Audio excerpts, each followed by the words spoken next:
Oui, il est parfaitement possible de nourrir correctement et durablement l'humanité tout entière avec une agriculture artisanale qui est tout le contraire de notre agriculture industrielle. Et le combat contre cette agriculture industrielle, c'est pas de la dénonciation pure et simple, c'est pas de la pure idéologie parce qu'on aura envie de régler des comptes avec un tel ou un tel. C'est la seule solution alternative pour que le monde soit plus heureux demain. Voilà, merci.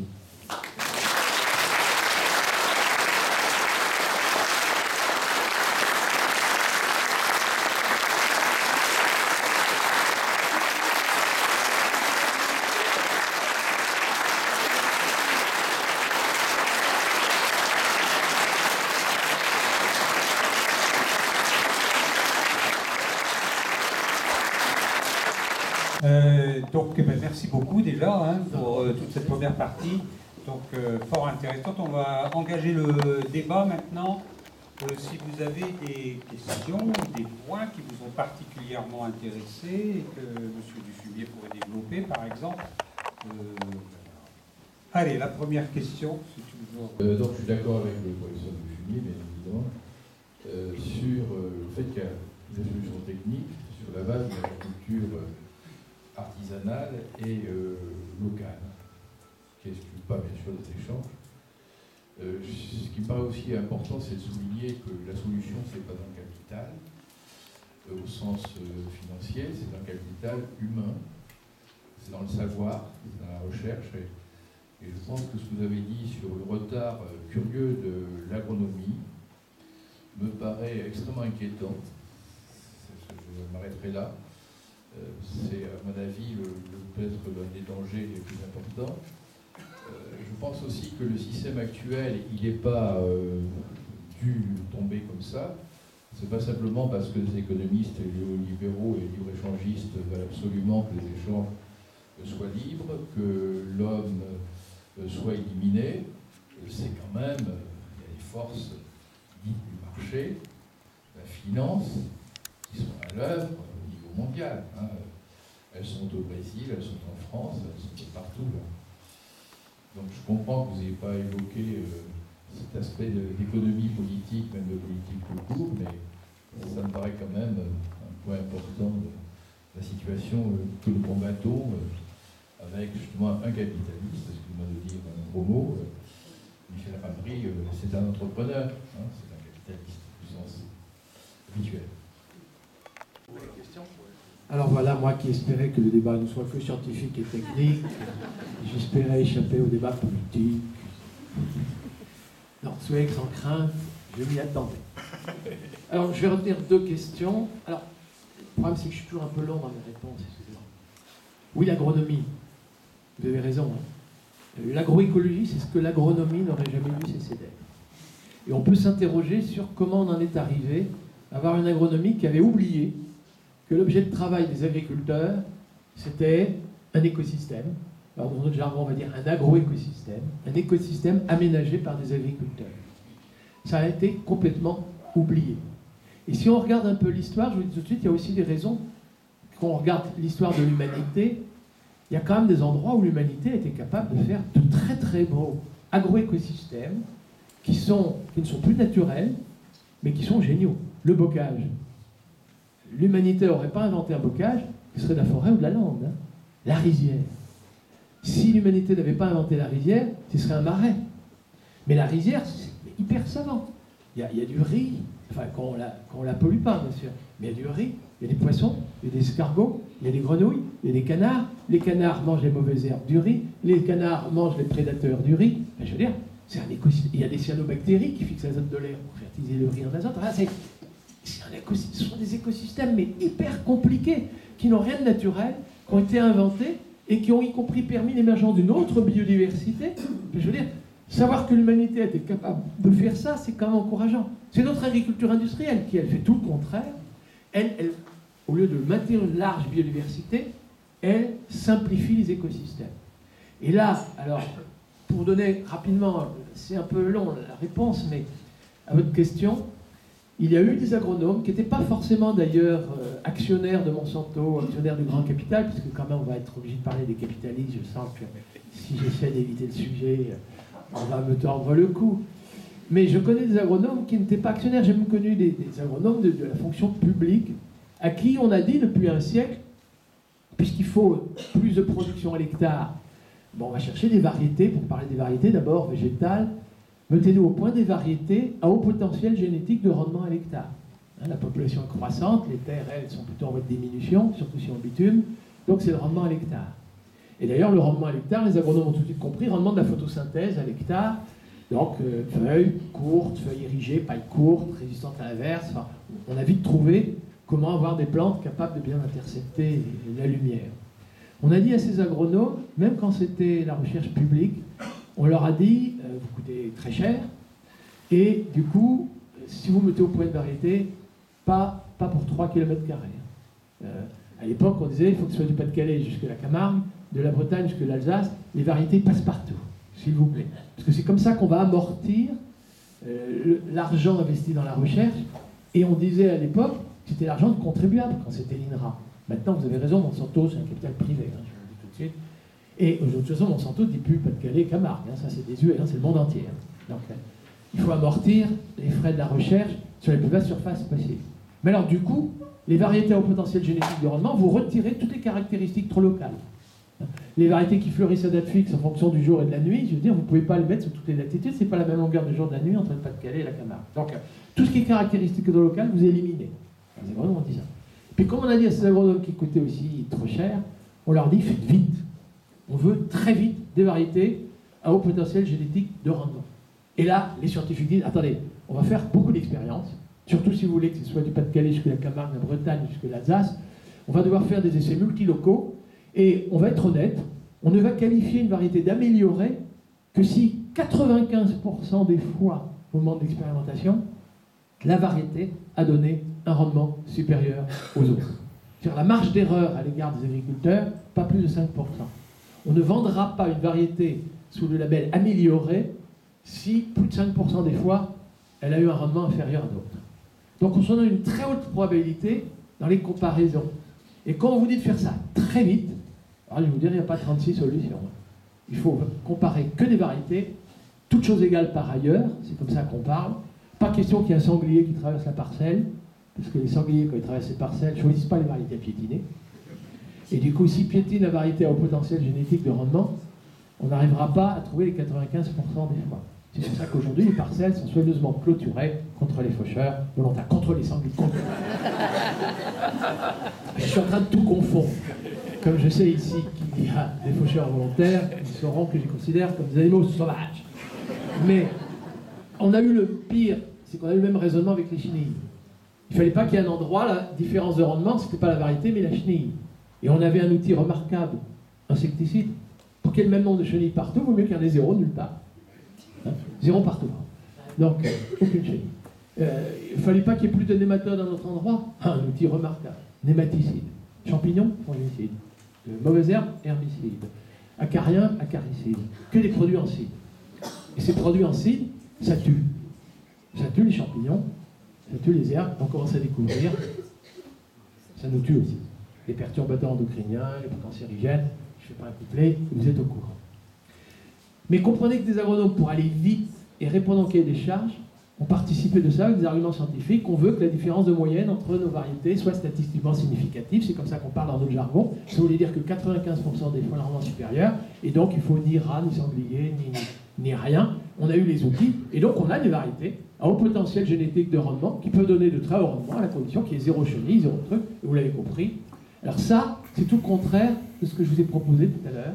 C'est pas fabriquer des agroécosystèmes, des normes de diversité dans lesquelles on pourrait jouer sur les interactions entre le canard, les mauvaises herbes, les prédateurs, etc. C'est, on ne veut voir que du blé, pas un coquelicot, pas une chenille, rien. Ça, c'est des écosystèmes simplifiés. Et les écosystèmes simplifiés, c'est des écosystèmes fragilisés. Et les agriculteurs l'ont bien vu.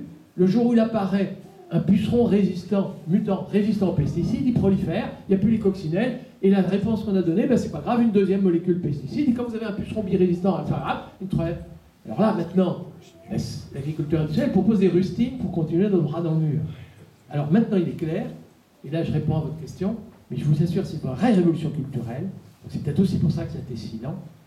Dans notre jargon scientifique, on dit que c'est un changement de paradigme. C'est un un changement de façon de voir même la discipline.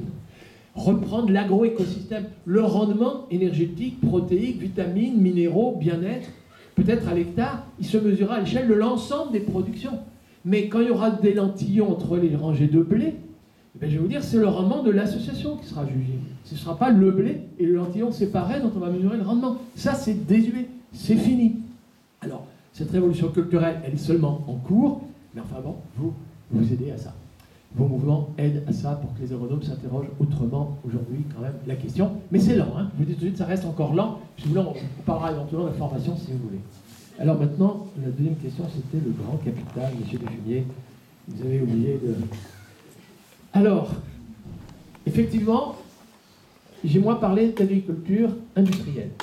C'est-à-dire que quand je parle de technique, je pose volontiers industrielle et artisanale. Ça peut vouloir dire bio, hein. C'est le bio qui ressemble le plus à tout ce que je vous ai raconté, évidemment. Et c'est vrai que quand je parle technique, je parle de processus de production. Et il est clair que cette agriculture industrielle, donc, c'est quand même pour produire à grande échelle, au moindre coût, et c'est la compétitivité tri sur une économie de marché où il y a des investisseurs qui investissent du capital. Donc il est clair que cette agriculture industrielle, elle est portée pour l'essentiel par des capitalistes, y compris beaucoup d'agriculteurs qui, peut-être intoxiqués par leur syndicat majoritaire, ont cru qu'ils étaient entrepreneurs, en oubliant qu'ils étaient eux-mêmes travailleurs, ceux qui ont manifesté hier, ceux qui se sont peut-être sentis aussi trahis par les conclusions qui en ont résulté. Pour beaucoup de gens, on leur a dit, vous êtes l'équivalent des capitalistes, il vous faut faire l'agriculture industrielle comme des capitalistes, il vous faut obéir à ça. Ça convenait très bien au cahier des charges de l'agro-industrie. L'atelier de découpe des canards, il y a des canards de même poids, de même volume, de même dimension, des canetons tous apparentés. En fait, ils ont obéi à un capital qui, pendant longtemps, pendant très longtemps, en France en tout cas, le capital s'investissait en amont, il s'investissait en aval. En amont, c'était les semences, c'était les engrais, et en aval, c'était les ateliers de découpe, la laiterie, les moulins. Et c'est très récemment, alors dans certains pays, le Brésil et autres, non, hein, on achetait les terres, et on investissait directement, alors là c'est 40 000 hectares de canne à sucre, de Louis Dreyfus Commodities, ou d'autres, que m'importe, au Brésil. Mais c'est vrai que pendant très longtemps, en Europe de l'Ouest, d'une façon générale, nous avions quand même une agriculture familiale. Une part de cette agriculture familiale a cru qu'elle pouvait faire comme des capitalistes, pratiquer l'agriculture industrielle. C'est son grand désespoir, c'est ça qui a été à l'origine de l'exclusion de tous les moins compétitifs. Aujourd'hui, ça nous coûte très cher, il y a du chômage, ça nous coûte énormément. Et nous payons aussi des impôts pour que les chômeurs puissent quand même, heureusement, il faut quand même qu'ils aient à manger, je veux dire. Mais ça, évidemment, c'est désuet, il va falloir. Et du coup, à cette agriculture capitaliste, il ne faut pas seulement dire on va opposer une agriculture familiale. Il faut opposer une agriculture familiale artisanale ancrée dans son pays. Mais là, vous avez marqué, vous, agriculture paysanne. Ben, je suis d'accord. C'est bien l'agriculture paysanne, de gens qui se reconnaissent comme des travailleurs, dont l'objet de travail, c'est le pays dans le sens pays de Bray, pays de Caux, pays de Langres, pays basque, les potentialités productives des terroirs. C'est ça qu'il faut valoriser aujourd'hui avec cette agriculture artisanale, c'est ça l'agriculture paysanne, et c'est celle-là qui mérite aujourd'hui d'être correctement rémunérée, parce qu'elle exige plus de travail, mais elle nous fait aussi un bon produit. Et puis s'il faut la rémunérer parce qu'elle séquestre du carbone, moi je suis prêt à payer mes impôts pour ça. Si elle est prête à faire des légumineuses qui m'éviteront de devoir importer du soja, qui nous éviteront des algues vertes, qui nous éviteront des explosions d'usines, qui nous éviteront le gaz naturel de là-bas et l'effondrement des abeilles, moi je suis prêt à payer, que mes impôts servent à ça. Si nous mettent des haies qui nous permettront d'héberger des coccinelles et qui me mettront moins de pesticides dans mes fruits et légumes, je suis prêt à payer pour ça. C'est-à-dire que cette agriculture paysanne mérite d'être payée par la qualité de son produit, et si elle peut être labellisée, tant mieux. Et si on peut aussi faire en sorte que le contribuable paye les services environnementaux, et bien ce produit artisanal qui a exigé plus de travail pourra être éventuellement vendu pas trop cher sur les marchés et rendre accessible comme ça aux couches les plus modestes. Mais ça, je suis désolé, c'est mettre fin à la logique du grand capital dans notre agriculture. Ça aura quand même été dit. Hein. Pour revenir sur une question technique plus près, dans le fameux triptyque KPN, comment vous expliquez, enfin comment vous pouvez agencer l'utilisation du potassium en agriculture paysanne et non plus industrielle, bien sûr. Enfin, moi, je suis jardinier, je m'accommode avec des purins quand j'en fais, pas souvent, mais un purin, ça peut servir à méditer potassium. Et bon, dans le critique d'enseignant, est-ce que vous pouvez m'informer? Sport, hein, pour l'essentiel, j'en ai parlé. Sur l'azote, bon, c'est l'azote de l'air, j'en ai parlé. Et pour tous les autres éléments minéraux, dont le potassium, alors les plantes qui sont très exigeantes en potassium, c'est surtout donc les fruits, légumes, bon, le tabac, bien sûr, tout ce qui est feuilles, tout ce qui est matière verte. Ces plantes ont besoin et le sol doit être réenrichi en potassium. Alors, évidemment, des formes de fertilisation, ça peut être toute une série de purins issus de décoctions végétales. À l'échelle mondiale, il n'y a aucune crainte de ce point de vue-là, hein, parce que des aires spontanées y compris, hein, des aires spontanées, que ce soit celles de la forêt, que ce soit celles de pâturage, que ce soit celles comme éléments comme ça, qui peuvent servir effectivement à fertiliser en potassium, puisque c'est le potassium qui a été indiqué par la voie biologique. Alors les purins, ce n'est pas seulement que des apports d'éléments minéraux et de potassium. Hein. Vous avez des fermentations, vous pouvez avoir des champignons mycorhiziens qui viennent dans la constitution qui viennent se greffer là-dessus. Et parfois, quand on n'est pas un purin, on n'est pas aussi sport aux champignons mycorhiziens, ça on n'avait pas forcément toujours compris. Puis après, c'est les côtés répulsifs et autres. C'est compliqué, les purins d'ortie ou les autres purins. En tout cas, pour le potassium, effectivement, alors d'abord, il n'y a pas la même menace que pour le phosphore par rapport à... On va, à très court terme, manquer de potassium, mais quand même, globalement, le potassium des mines de potasse, c'est quand même fossile, on va dire, comme ça. Donc, il faut quand même être économe en potassium, mais il n'y a pas les mêmes angoisses. Mais par contre, ce sont des transferts latéraux. Déjà, vous savez, la fertilisation, dans beaucoup de sociétés dans le monde, hein, vous aviez des aires pastorales, les communaux étaient pastoraux, donc on pâturait de l'herbe, riche en potasse, hein, y compris parfois avec les racines profondes, tous les ans ça allait chercher, etc. C'était concentré à l'étable, éventuellement dans le fumier, et c'était épandu sur les terres agricoles. Et c'est de ça dont il faut s'inspirer pour les autres éléments minéraux. C'est à la fois on joue sur la remontée du bas vers le haut, avec les arbres qui ont des racines profondes, ça peut aussi faire remonter le potassium, hein, mais aussi des transferts latéraux de toutes les aires friches ou pastorales vers les terres agricoles et vers les terres légumières en particulier. Et toute proportion gardée, votre purin, c'est ça. Il y a des endroits où vous avez des orties, mais des endroits où on peut en trouver des orties, c'est pas ça qui va manquer dans l'espace, même sur le territoire français. Hein. Donc, aucune crainte. Le mieux, c'est de faire en circuit court. Hein, voilà, de pas aller chercher les orties dans le Limousin pour le ramener par ici. Voilà. Mais non, en tout cas, il n'y a pas de crainte pour les autres éléments. J'ai surtout insisté sur le phosphore, parce que là, on nous annonce une pénurie quand même court terme.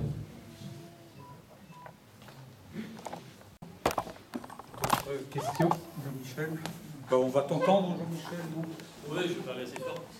D'abord, je vous remercie. J'ai été convaincu de votre diagnostic.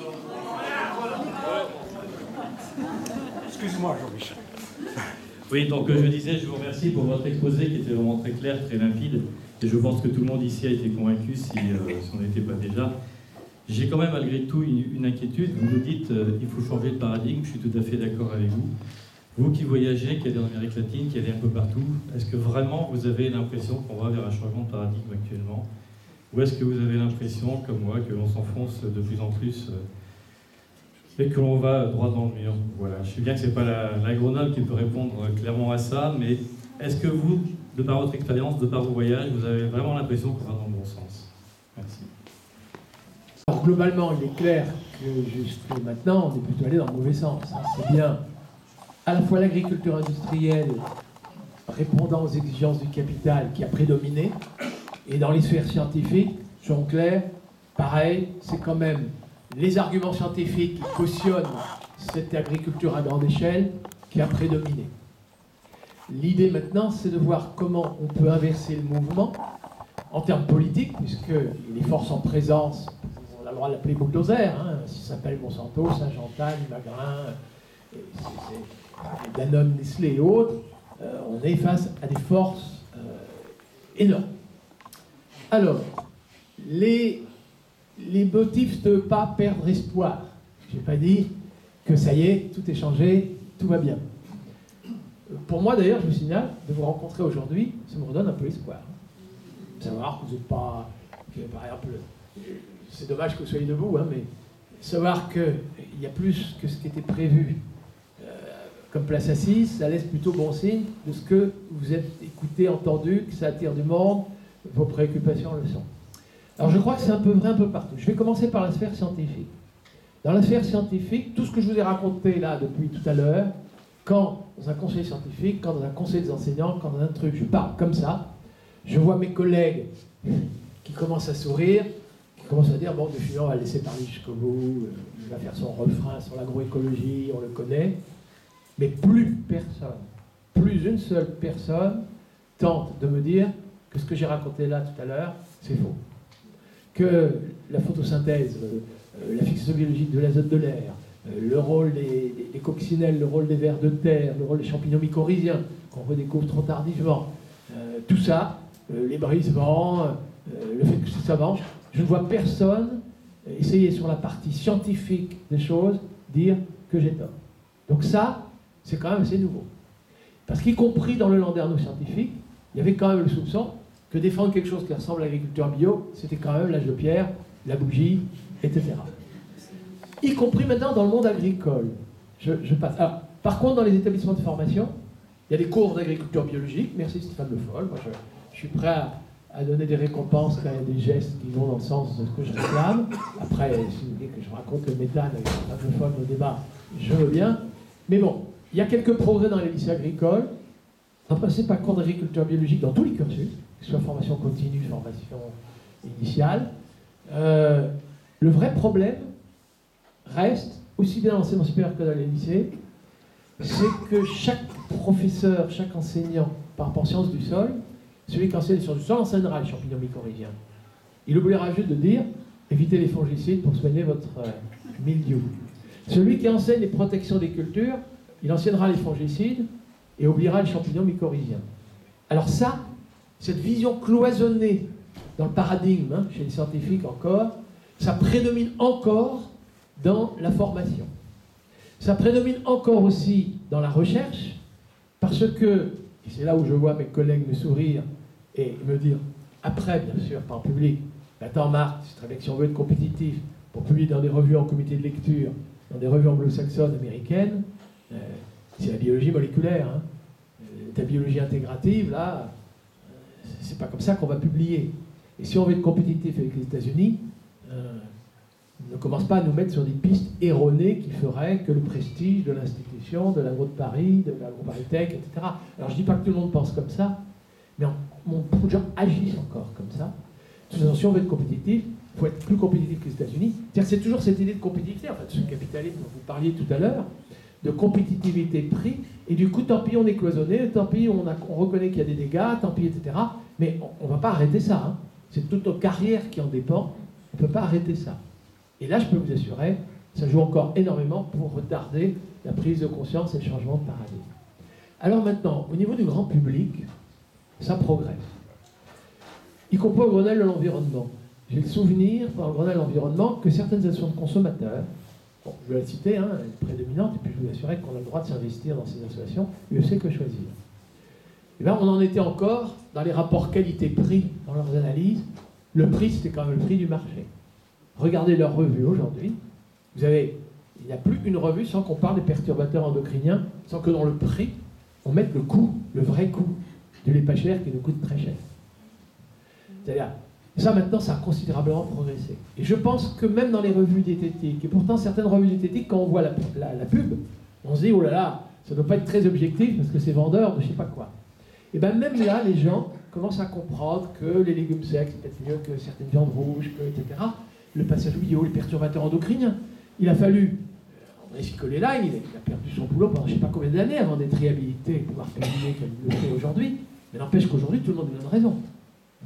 Quel a été son tort? C'est d'avoir annoncé 10 ans en avance ce que l'on sait aujourd'hui, savoir qu'une exposition prolongée, même à faible dose, au moment, depuis une hétéro jusqu'après la puberté, c'est 10 ans d'espérance de vie en bonne santé de moins, c'est Parkinson, 10 ans plus précoce, cancer de la prostate, leucémie, et j'ai dit Parkinson et Alzheimer, 10 ans plus précoce pour la jeune génération, en comparaison avec ma génération qui, moi, quand j'étais fœtus, j'étais pas autant exposé. C'est quand même un modèle prédictif auquel maintenant on commence enfin à le prendre au sérieux. Alors, je vous dis tout de suite, moi, j'ai des souvenirs, hein, quand on parlait de ça. Comment ça? Mais c'est pas avéré. Voilà ce qu'ils disent, les scientifiques. Comment ça, c'est pas avéré? Et vous savez ce qu'il faut répondre quand ils nous disent c'est pas avéré? Il faut leur dire qu'ils ont raison. Ce qu'ils veulent dire, c'est pas statistiquement avéré. C'est-à-dire, c'est démontré. Mais eux, quand ils disent c'est pas avéré, ils vous laissent entendre que c'est pas démontré. Non, non, la démonstration, elle est faite. Ceux qui connaissent bien les molécules, ceux qui connaissent bien les glandes endocrines, ceux qui connaissent bien la physiologie du corps humain, la démonstration de comment cette exposition prolongée, surtout en cocktail, un certain nombre de molécules pesticides, amèneront peut-être nos gamins à avoir Alzheimer 10 ans plus précoce que les gens de ma génération, ça c'est démontré.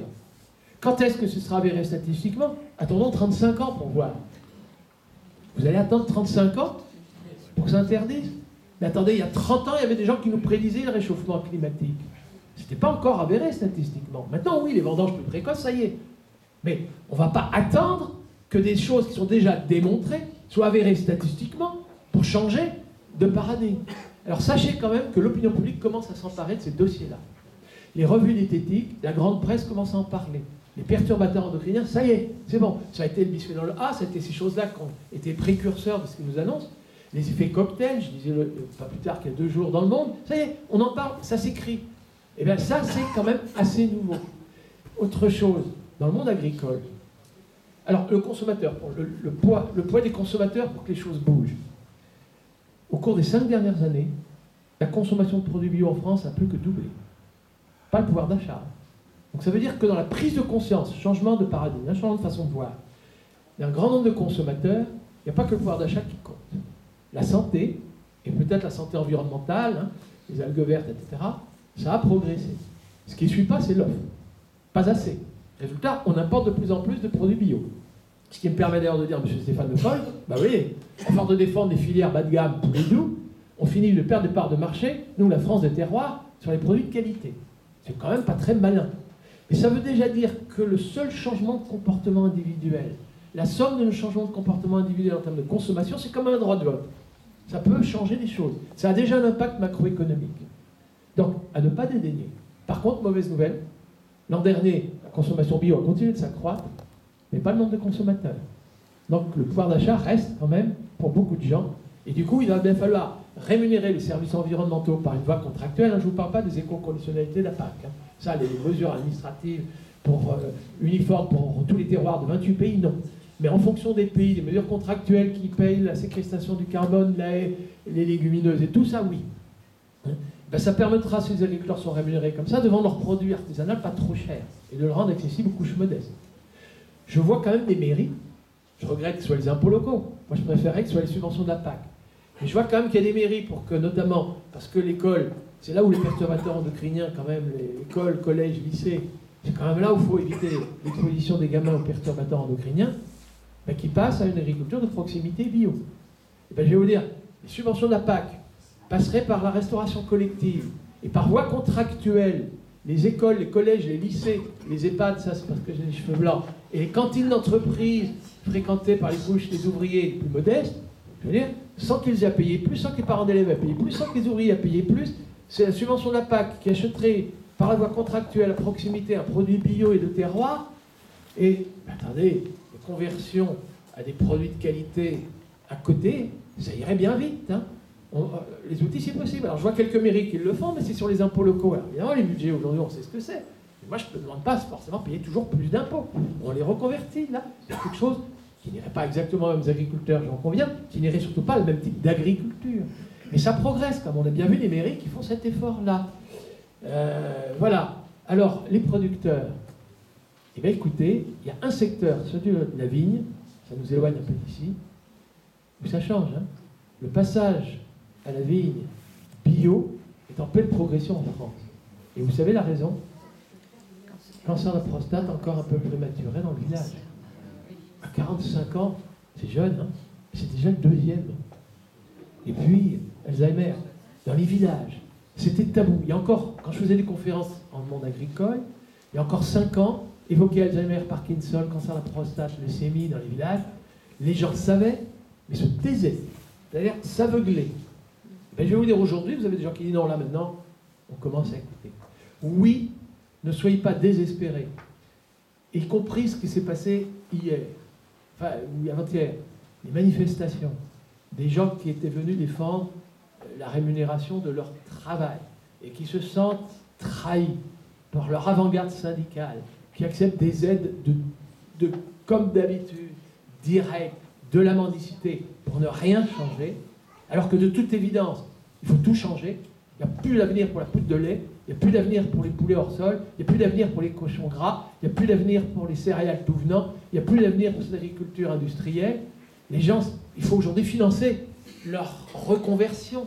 C'est ça qu'il faut financer aujourd'hui. Et bien ça, cette prise de conscience, on est peut-être quand même à la veille de la voir apparaître. Il ne faut pas non plus complètement désespérer, notamment si nous parvenons, alors vous avez vu, consommateurs, environnementalistes, paysans, tous unis. Ce qu'il nous faut faire pour qu'il y ait des changements de paradigme auprès de tous nos mondes, alors évidemment après terre de liens, accès des jeunes aux terres arables, le foncier agricole, toutes ces questions-là. Et vraiment entre paysans et environnementalistes, là, il faut retrouver le dialogue. Hein.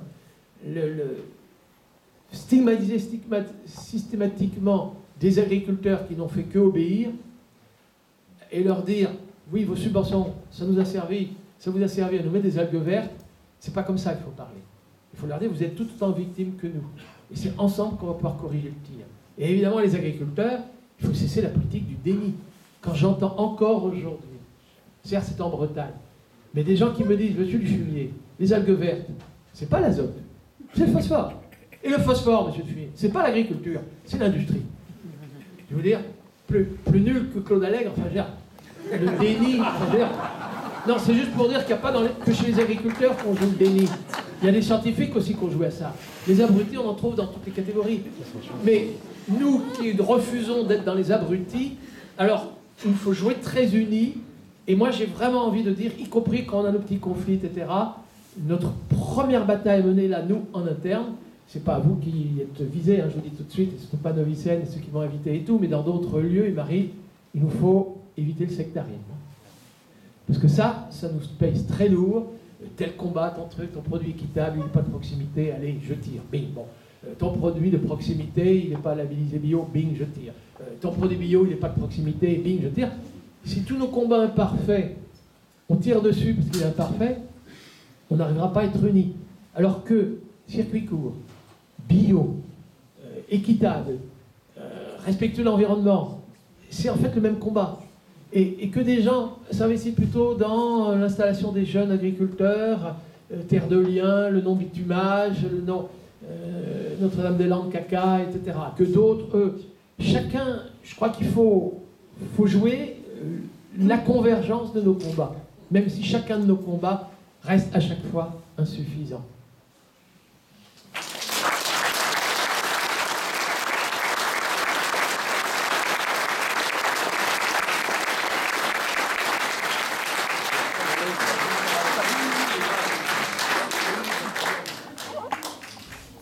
Ah, ça y est, là, on commence à aller voir la compétition. Alors, ce qu'on peut faire, c'est de les regrouper, peut-être. Peut-être, on va prendre, oui, je vais prendre plusieurs questions. Oui, Voilà, oui. pourquoi vous avez le temps. À la présentation, vous avez dit que vous aviez une parole, je ne sais pas, auprès de l'ONU ou quelque chose comme ça. Donc, je voudrais Oui. savoir plus. Pas les États-Unis, comme c'était écrit malencontreusement dans le Politica, mais les Nations Unies. Oui, est-ce que vous pourriez nous parler des conséquences que pourrait éventuellement avoir le TAFTA et autres traités de libre-échange sur la santé, sur l'environnement, sur l'alimentation, sur l'agriculture, etc. Merci. On prend les autres questions, là, on les groupe. En fait, c'était exactement les mêmes questions que les deux précédentes et je vais rajouter le problème des banques. Vous êtes, je ne sais pas, en rapport avec la Banque mondiale et voir un petit peu ici par rapport au crédit agricole qui souvent est la bête noire de nos pauvres agriculteurs qui sont en difficulté et on les comprend. Et certains sont tellement mal pris qu'ils ne voient pas de solution pour se reconvertir au bio ou au local. Et donc comment faire pour que nous, nous puissions influer sur les banques, je ne sais pas comment.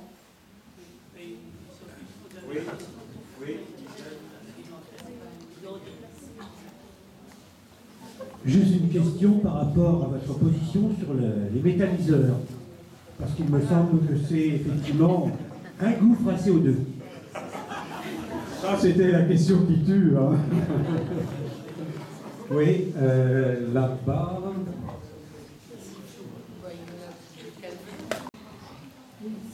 La question, c'est par rapport au pollueur-payeur. Je suis quand même toujours...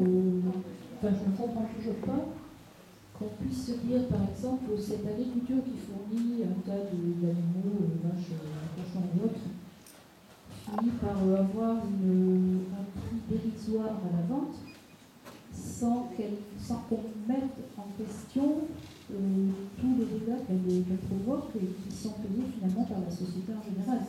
Pourquoi n'y a-t-il pas une loi Alors du coup, si vous êtes d'accord, je vais essayer de répondre tout de suite, parce que ça commence à faire beaucoup. International, mondial compris. Oui, donc moi j'ai fait pour l'essentiel mon travail dans les pays du Sud. D'ailleurs, pour être très honnête, moi je suis sorti agronome formaté. Et ce qui m'a aidé à progresser vers l'agroécologie très clairement, c'est d'avoir tout de suite travaillé dans les pays du Sud. Dans les pays du Sud, j'ai compris deux choses. Un, que nous leur faisions le plus grand tort à exporter nos produits tout venant.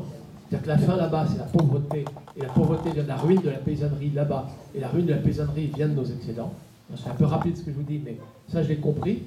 Et la deuxième chose que j'ai appris là-bas, c'est qu'il y avait effectivement des systèmes qui pouvaient associer des cultures, des légumineuses, des tubercules, des céréales, et que c'était extrêmement savant, même si c'est vrai que c'est artisanal, et que les gens pratiquent là-bas avec des outils souvent manuels ou la culture attelée, et que le transfert dans une agriculture comme la nôtre n'est pas forcément très simple, mais que c'était fondé du point de vue scientifique.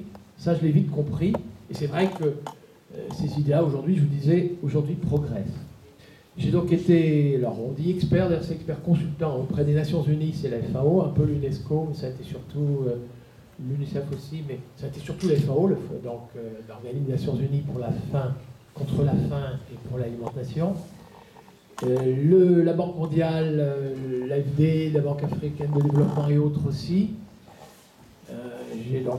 Mais c'était expert consultant. J'étais expert, j'étais devenu, entre-temps d'ailleurs, professeur, parce que j'ai travaillé 10 ans à l'étranger, ensuite je suis enseignant à ce qui s'appelle aujourd'hui l'agroparité. Et donc j'ai fréquenté un peu ce monde-là. Alors, quoi en dire? Et bien d'abord, c'est que quand on parle de tous ces problèmes mondiaux, TAFTA, Banque mondiale, FAO, COP21 là en décembre, on s'y perd. On s'y perd parce que précisément ont lieu aujourd'hui des négociations d'importance majeure en des lieux séparés. On parle d'échanges agricoles et on nous dit, ah ben ça, c'est la question, on nous disait, c'est l'OMC, c'est le cycle de Doha. Et parmi les pas trop mauvaises nouvelles, je vous signale quand même, ça n'a jamais été signé.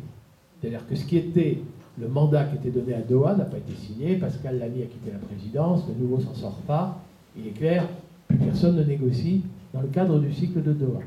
C'est que plus personne ne négocie à l'échelle multilatérale dans le cadre du cycle de Doha, je vous signale, changement de paradigme comme petit espoir, c'est qu'on les a empêchés. À Seattle, à Cancun et tout, il y a eu des manifs, tous unis, on est quand même parvenu un peu, momentanément, à les faire plier. Sauf que, vous l'avez compris, le serpent ressurgit aujourd'hui sous forme d'accords bilatéraux. Les États-Unis signent un transpacifique, ils voudraient signer un transatlantique. Nous, on impose aux partenaires africains des accords de partenariat économique inspirés du même mandat qui est celui de Doha, le libre-échange, l'absence de droits de douane, pas de protection d'ordre sanitaire, pas de protection d'ordre environnemental. Donc, du genre, toutes vos protections sanitaires, là, vous ne voulez pas de lait aux hormones, c'est faux, ça n'a rien à voir avec ça, c'est que vous voulez protéger vos producteurs laitiers. Vous ne voulez pas d'OGM, c'est que vous voulez protéger vos céréaliers. Vous ne voulez pas de ceci, vous ne voulez pas de cela. Vous dites ça derrière des formes sanitaires, mais tout ça, il faut. Ben, nous, on sait que c'est juste. Mais les gens qui veulent à tout prix vendre le grand capital dont on parlait tout à l'heure, plaident pour nous dénoncer, en disant que nous serions des auteurs de distorsion de concurrence. Donc ça, c'est des discussions commerciales, bilatérales, mais dans tous les sens. Et là, l'ennemi, il est là. Et là, TAFTA, CETA, avec le Canada, APE, avec les accords de partenariat économique, il ne faut pas perdre. Et bien, je vais vous dire, si vous voulez ne pas perdre le TAFTA, TTIP, je ne sais pas comment vous l'appelez, eh bien, je vais vous dire, il faut déjà qu'on ait, assez curieusement, les Africains avec nous. C'est-à-dire que donc il ne faut pas dire aux Africains, signez les accords de partenariat économique, ne mettez plus de droits de douane à nos produits agricoles. Parce que c'est quand même ça qu'on leur propose. Les derniers pays dits moins avancés, on mettez des guillemets, mais à ces pays, on leur dit, bah, écoutez, ne mettez plus aucun droit de douane à nos produits agricoles. Et évidemment, il veut dire qu'on va les ruiner encore davantage.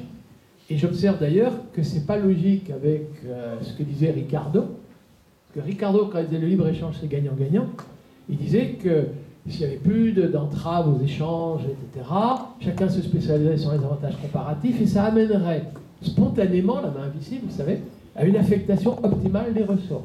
Et bien dites-leur à tous ces gens-là que l'affectation optimale des ressources dans le sens des néoclassiques ou dans le sens des classiques comme Ricardo, c'est évidemment de mettre un peu moins de Sénégalais là où le climat est semi-aride et les sols acides, et d'en mettre davantage sur un élément profond de la Picardie. Que les Haïtiens aillent en masse aux États-Unis, je veux dire, réaffecter l'affectation optimale des ressources, c'est quand même plus de main-d'œuvre là où les sols sont fertiles, et d'en mettre moins là où c'est squelettique et semi-aride. La logique, et vous l'avez compris, les mouvements migratoires massifs qui, à l'échelle mondiale, aujourd'hui, sont liés à deux choses. Les guerres, souvent elles-mêmes entretenues par le fait que les gens se disputent des ressources, parce que les gens ont faim, on les a appauvris. Et deux, même quand il n'y a pas de guerre, les pays qui commencent à jouer le libre-échange, qui ruinent leur propre paysannerie, dans un premier temps c'est le bidonville. Le bidonville c'est l'insécurité, et les moins pauvres des pauvres sont prêts à payer un passeur. Et ils ne font que ce que Ricardo disait. Allez donc vous mettre là où les terres sont plus fertiles. C'est pas compliqué. Et alors ces libéraux qui nous disent qu'il faut qu'ils ouvrent leurs frontières à nos marchandises agricoles, et nous on ferme leurs frontières à leur force de travail, alors là je suis désolé.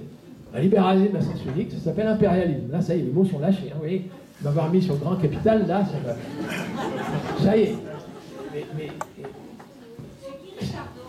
Ricardo, c'est un économiste déjà ancien, pré-marxiste, si vous voulez, mais qui a été un des premiers à penser, avec Adam Smith, la main invisible, que si on était dans une économie de total libéralisme, sans entrave aucun, la somme de nos comportements individuels aboutirait à l'intérêt général. C'est la main invisible qui réaffecterait les ressources.